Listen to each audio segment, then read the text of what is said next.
Welcome to MacStories Unwind, a weekly review of everything MacStories and more. Today's episode is brought to you by SaneBox. I'm John Voorhees, and with me is Federico Viticci. Hey, Federico. Hello, John. How are you? I'm doing all right. It's the end of the week, and it was kind of a big week, at least for me. I was busy. I was very busy writing this week. I decided at the front end of the week that this was going to be a wall-to-wall writing week, and it was, to the neglect of almost everything else that I do. Yeah, well, you published a big story this just a couple of days ago on the site. So tell us all about it. What's in this story? What is it about? What kind of topics did you cover? All right. So I reviewed both the M1 Mac Mini and the M1 MacBook Air. And I've had these computers since right around the end of November. I purchased the MacBook Air myself for my own portable use, and then Apple sent me a review unit for the M1 Mini.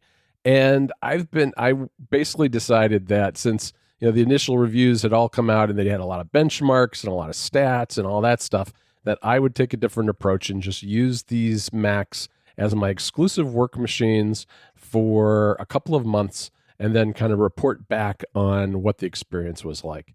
And it's been great. I like both of these a lot. I especially am a big fan of the MacBook Air because not only does it benefit from all of the speed increases that the M1 offers, but the battery life on this laptop is like no other laptop I've ever used. I mean, I have never had a laptop where I didn't have to think when I picked it up, oh, does this have enough charge for me to work more than an hour or two? Or if I go to this coffee shop, do I need to bring a cable with me to make sure that I can plug in and find a seat near a power outlet? That's hardly a concern with this MacBook Air. Now, I haven't been traveling. I haven't been going to coffee shops, but I have been using it all around my house, taking a break from sitting at my desk, sitting in bed, maybe sitting on the couch, working on my laptop for a few hours here and there.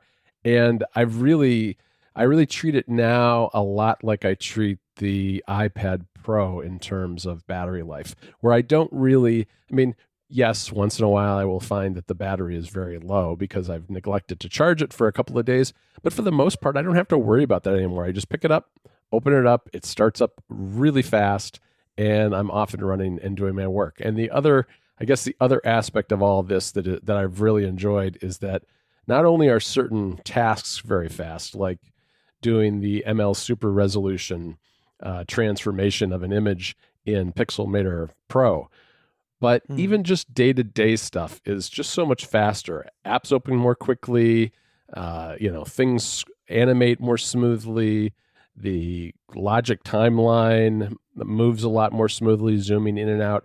It's all just a lot more fluid and quick in a way that is hard to describe, other than it allows you to work a lot more seamlessly without interruptions where you're waiting. Even if the wait time is only a second or two, it kind of keeps you in the flow of doing what you were doing. And I guess the last thing I'd mention is that the MacBook Air still startles me every time I use it because it makes no noise. It has no fan in it at all. So it's a lot like working on an iPad. And sometimes, a lot of times if you work on an iPad and then you move to a Mac, you want to touch your screen. I almost want to touch the screen whether I've been using the iPad or not, because the experience between the newer keyboard, which is a lot like the Magic Keyboard, and the fact that it makes no noise makes it awfully close to using an iPad Pro. So, I'm a big fan of both these computers. Between the two of them, I think the MacBook Air is probably the better value and a little more exciting just because of the battery life. But you really can't go wrong with either one of these. Yeah, it's a very good story. It makes me wish for an M1 Mac myself. Maybe in the future, we'll see. Maybe Silvia will get one this year. Yeah. I'll be able to play with one. So, moving on to other stories we published this week on the site, I wrote about GoodTask version 6.4. This is the latest version of the popular Reminders client that I've been using as my primary task manager. We did an episode of App Stories about this a few months ago. So version 6.4 adds a new board view to GoodTask. So this is similar to the board view that you can find in Todoist. And both of these views, they basically come from the Kanban methodology, which you may have seen in Trello. So the idea of this horizontal board that contains columns, and you can drag and drop cards between columns. And now you can do that in GoodTask. and you can switch any of your lists or smart lists from list view, which is the traditional list approach, to a board view. And the board view takes into account the different sorting options that you have in GoodTask. So you can create, for example, if you create a board view and you sort by date, you will have multiple columns for multiple days. Or if you sort by tag, you will have multiple columns, one for each tag that is found in the tasks contained within the list. This is a really, at least for me, a really efficient way to visualize specific projects and smart lists in GoodTask at a glance. For example, I really love the fact that I can switch my dashboard view, which is basically a 7-day overview of what's coming up in my schedule. And now I can use that in board view mode. And so that allows me to see columns for, say, Tuesday, Wednesday, Thursday. And I find that really, like, the visual approach, I find really intuitive. And also the fact that because of this more visual approach, I can easily drag and drop tasks between days, for example, or I can drag and drop tasks between states, if you will. Like, for example, I have my articles project where I use 3 different types of tags: writing, research, and editing. And those are states that an article is in. And now I can drag and drop the same task between different states if I sort the board view by tag. So Right. I find that really intuitive. I think it's really well done. The fact that you can switch any list to board view. You can also change the default loading mode for a list. So you can say, I want this list to always open in board view mode. And you can go in and change the default settings. And obviously, in pure GoodTask tradition, there's plenty of options that you can configure in settings. It's really well done. This was one of the things that we wished GoodTask had a few months ago when we did that App Stories episode. And thankfully, the developer listened, and they listened to also all the user requests that they received via Twitter. And now it's here, and it's really well done. So GoodTask version 6.4, board view is available on the iPhone, on the iPad, and the Mac. So on all platforms where GoodTask is available. Okay, Federico, moving on. I also did a review this week of TextCase, which is the text transformation app from Chris Hanna. And what's really neat about this update is that TextCase has always had a long list of text transformations built into it, but now you can line them up into multi-step transformations, kind of like you do with shortcuts when you put the actions together. It works a little differently, but the concept is basically the same. And these are called flows. And flows, not only can you create custom ones that work with however you do text transformations, but you can access those transformations, those flows, those multi-step flows, using the Shortcuts app itself. So it's a really powerful tool for doing this kind of thing. The UI for flows looks an awful lot like Shortcuts as well. It uses a series of colorful tiles that you can put together. And I've only just scratched the surface of this, but it's the kind of thing like you can do things like maybe trim the white space off of a headline before you check it for compliance with the Chicago Manual of Style and that sort of thing. So I've found that for the most part, I don't string together more than 2 to 4 text transformations ever, but it's nice to be able to do it instead of having to kind of do them one at a time and remember what order they should be done in. Federico, we also got OS updates this week, but beta updates at least. Yes, Apple released a bunch of betas all at once. Yes. Why don't you tell us about the iOS and iPad OS, and I guess TV OS too? I mean, it was all and the Watch OS. I'll handle the Mac. I'll let you do the rest. Okay. So I really don't know what is new in TV OS. Honestly, this is the only one that I haven't put on any of my devices. I guess the big feature that everybody's talking about is the fact that starting with iOS 14.5 and watchOS 7.4, you will be able to unlock your phone with Face ID even if you're wearing a mask. And that is made possible by the watch. So Apple is introducing a new Apple Watch-based authentication method for unlocking Face ID even if your face is partially covered by a mask because of the pandemic that we're all living. Right. So this is you got to enable this option. It's off by default. You need to go into settings to enable it. But once you do, It's really fast. It's really well done. It's the same idea of unlocking your Mac with an Apple Watch, but in my experience, it is faster than unlocking a Mac. It really takes about a second for your Apple Watch to unlock an iPhone. You feel a subtle haptic tap on your wrist. You see the message on your iPhone unlocking with Apple Watch, and you're done. And I put the beta on my phone because of this feature immediately. So I've been using it for the past couple of days when I was, walking the dogs, going outside, wearing a mask. And it's so refreshing to never have to put in the passcode again, but just have that watch integration. It needs fine tuning, of course. It's beta 1. It's going to get better, but it's already making such a difference on the way that I use my phone outside. Apple is also introducing the new app tracking transparency settings in iOS 14.4. They previously announced that this tracking initiative to respect users' privacy will launch in the spring. So big companies that use tracking technologies to track you across the web, across multiple apps and services, they will need to comply. They have a couple months time to do so. There's a new Siri feature for calling emergency contacts. There's a new Made for You section in the Apple Music sidebar, and in the on iPad and on the iPhone, it's in the library view. Podcasts has been updated with the same visual, with the same UI for search that we've previously seen in music. So now when you tap in the search bar in the Podcasts app, you see these tiles for different categories that you can browse. You can now stream Fitness Plus workouts via AirPlay 2 to a compatible TV. But if you do that, you will not have Apple Watch integration. Type to Siri as a new compact UI. It doesn't take over the entire screen anymore. Now you see this floating bubble at the bottom of the screen that is consistent with the other compact UI elements that we've seen in iOS 14. You can connect your PS5 DualSense and your Xbox Series X and Series S controllers to an iPhone, iPad, and an Apple TV. So if you have a spare DualSense for whatever reason, you can now use that with your iOS and iPadOS and tvOS devices. There's global dual SIM support for 5G, which I don't even use 5G on my single SIM, so go figure for dual SIM. But hey, if you do, you can now do that. And according to some code strings that Mac Rumors found, Apple may soon be introducing support for joint Apple Card accounts.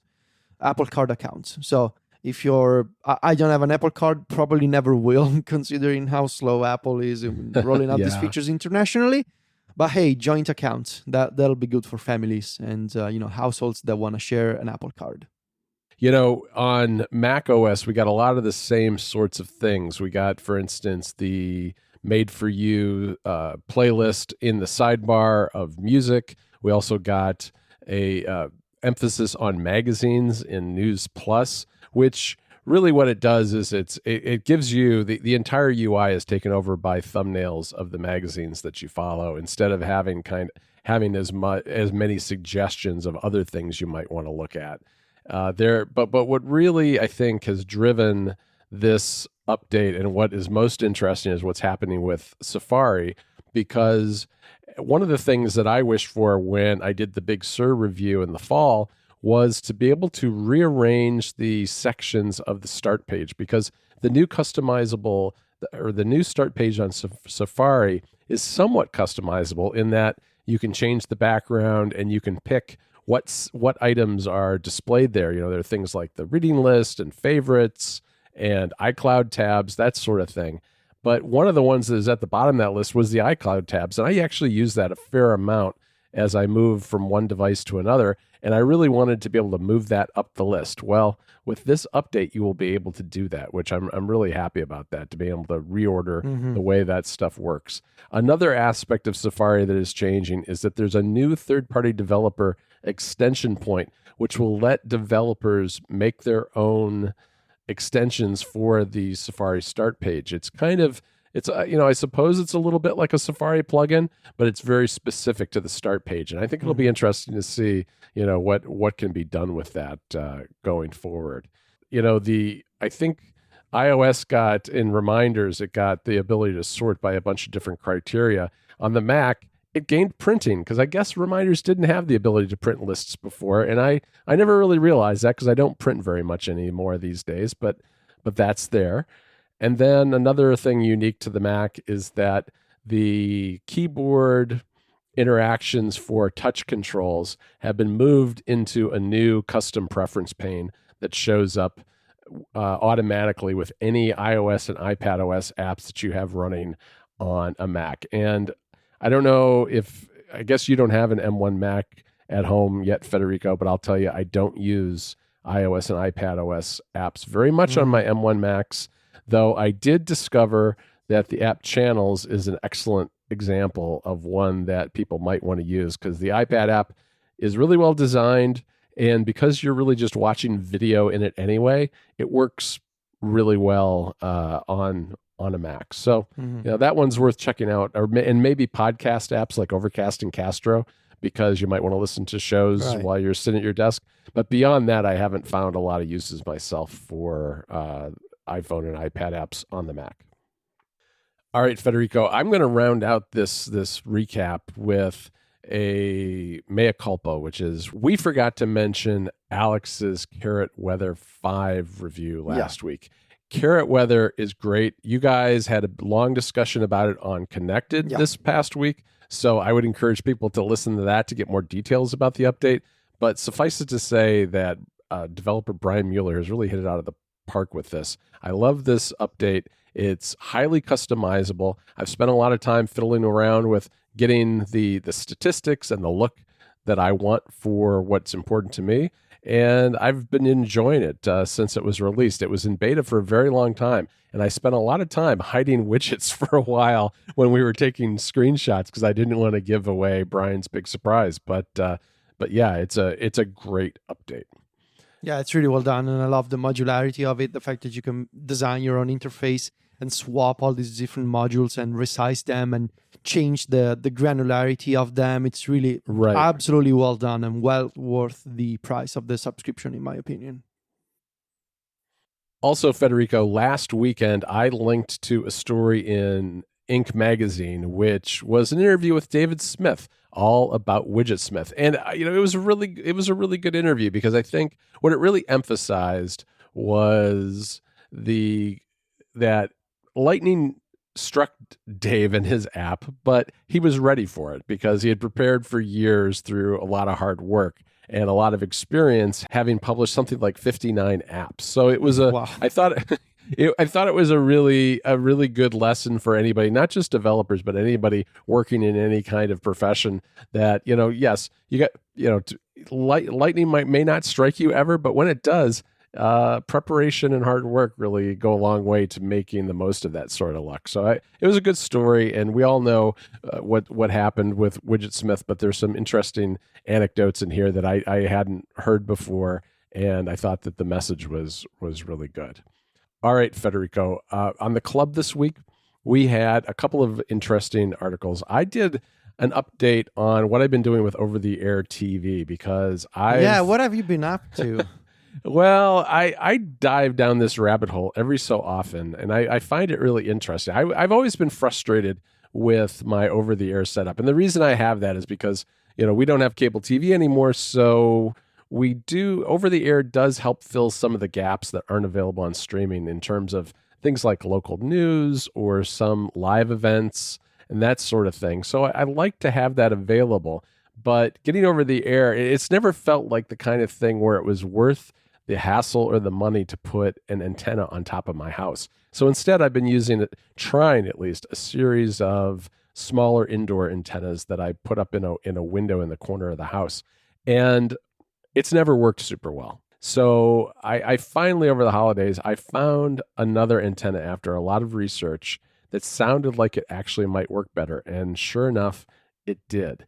And that was the start of me going back down the over-the-air rabbit hole to not only, change the antenna out, but once I had more reliable service, I started rethinking the apps that I use. And I have settled on Channels, which you can use for free to watch live television, or you can subscribe to their service to get DVR functionality and other advanced features. And so I've subscribed to that again, just for a month at the moment, just to see how it goes. But Plex is great, and a lot of people love Plex. I get why they do, because it's so advanced and there's so much it can do. But most of the things Plex does, whether it's their new live TV thing, their movie integrations, and now like streaming old video games and things, I don't use any of that. All I really want is the over-the-air TV and the ability to record it. And I don't like the Plex UI a lot. I think it's a little clunky and hard to navigate. And Channels is the exact opposite. It's fantastic.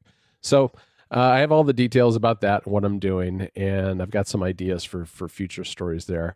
We also had a favorite in that issue by Alex, which is Downie by Charlie Monroe Software. And Downie is, people can use FFmpeg through the terminal to do things like download YouTube videos. But Downie is a fantastic way to schedule these things, line up a bunch and have them all going at once, and just has a great UI for grabbing video from not just YouTube, but I forget how many. There are just dozens and dozens of sites that it supports. So they've, that app has done the hard work to make sure that it works with all these different sources. And I use it pretty regularly myself to download, like live performances of bands and that sort of thing. Right. Very well. All right, Federico, why don't you tell us about what we talked about on App Stories this week? So on App Stories this week, we did an episode all about the apps that we use for writing that are not our text editors.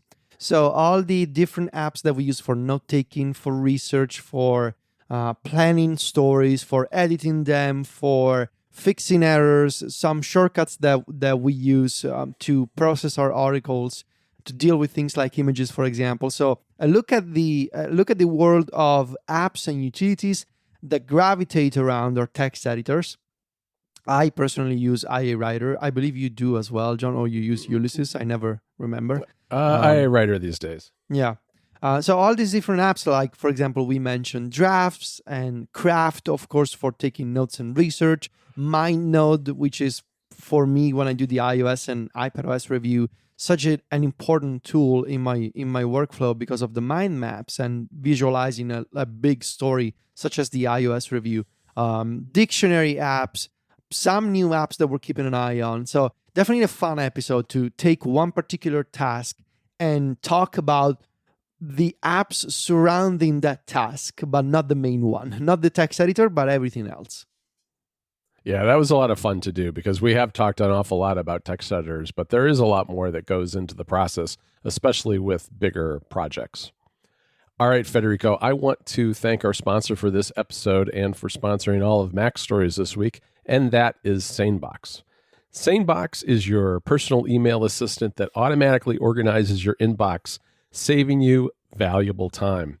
SaneBox works on top of your existing email service, which is great because you'll see your most important messages, and only those ones are the ones that are going to reach your inbox. The rest of them all are tucked away in carefully designed folders like the Sane Later or Sane News folders for things like newsletters or things you just don't need to see right away.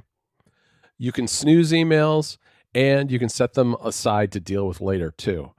Better yet, if there's something you never want to see again, you can drag it into the Sane black hole, which is a lot easier than doing something like unsubscribing. It just disappears and you never have to see it again. Sane reminders are a great way to keep on top of your tasks and make sure you respond to emails. Send yourself a reminder to do something later or a reminder to respond to someone who hasn't gotten back to you. Also, because SaneBox works on top of your existing email system, there's nothing to download and no email accounts to set up. You can use the email client you want to. Sign up today for a free 14-day trial of SaneBox and take control of your email inbox. MacStories readers and listeners of this show can get a special $25 credit automatically by using the URL sanebox.com/MacStories to sign up. Again, that URL is sanebox.com/MacStories for a $25 credit towards a new account. Our thanks to SaneBox for their support of Unwind and MacStories. All right, Federico, it's time for our Unwind picks to finish out the week. What do you have for us? So my Unwind pick is an initiative that I've noticed a few bands are doing because of the pandemic and the fact that it's not possible to do concerts and live performances anymore. So Jimmy Eat World, one of my all-time favorite bands, they are doing what they call the Phoenix Sessions. So they created this private stage, and they are playing each of their albums in full as a live quote-unquote concert, because there's no audience. But everything is recorded, everything is streamed live in really good video and audio quality, of course. Multiple cameras, multiple viewing angles, really top-notch quality. They are streaming this live, and you can buy a virtual ticket. So you can watch the live stream from the first to the last song of the album. And then you can also stream the video for the next 3 days, I believe. Not totally sure why you can't purchase the video yet, but still, you can buy the virtual ticket. You can watch the live again, remote concert, and then you can rewatch it. You might want to try Downie for that, Federico. Well, I obviously found a way to download the video. I did it the hard way. I inspected the code of the webpage, and I found the link to the M3, to the underline, to the M3U8 playlist, and I found the video.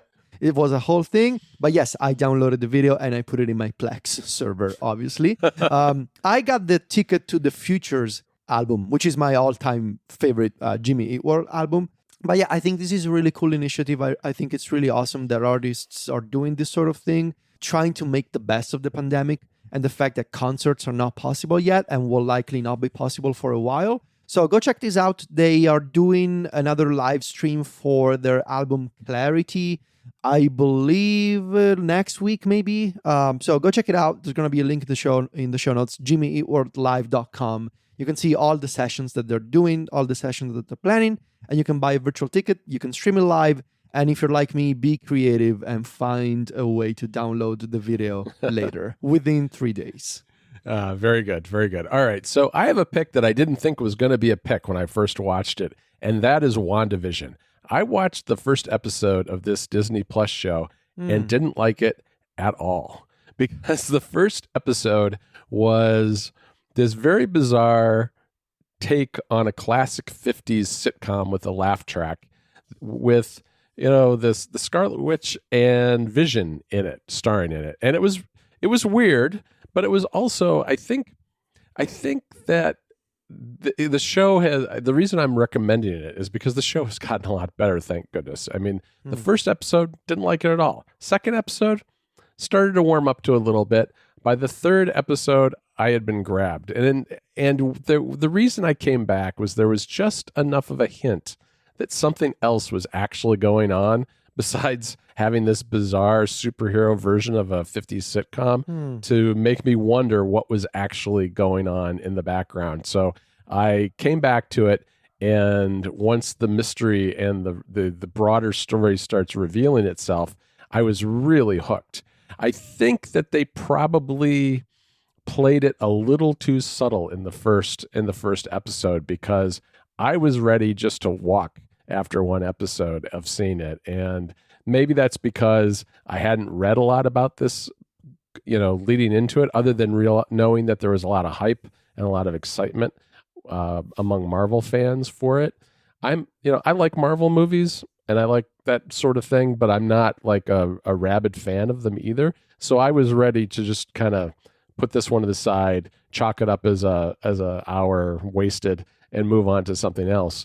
But it is worth sticking with. If you try the first episode or two and wonder why I recommended this, stick with it at least to 3 or 4, and I think you'll be hooked, because it's quite interesting, and I've really enjoyed it so far. And it comes out, it's still coming out once a week, so it comes out on Fridays. There should be another episode a little bit later today, and I'm looking forward to watching it.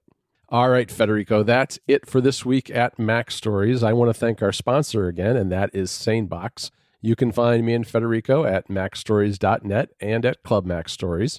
Federico is at Fetici on Twitter and Instagram. That's VITICCI. And I'm at John Voorhees. JOHNVOORHEES. Talk to you next Friday, Federico. Ciao, John.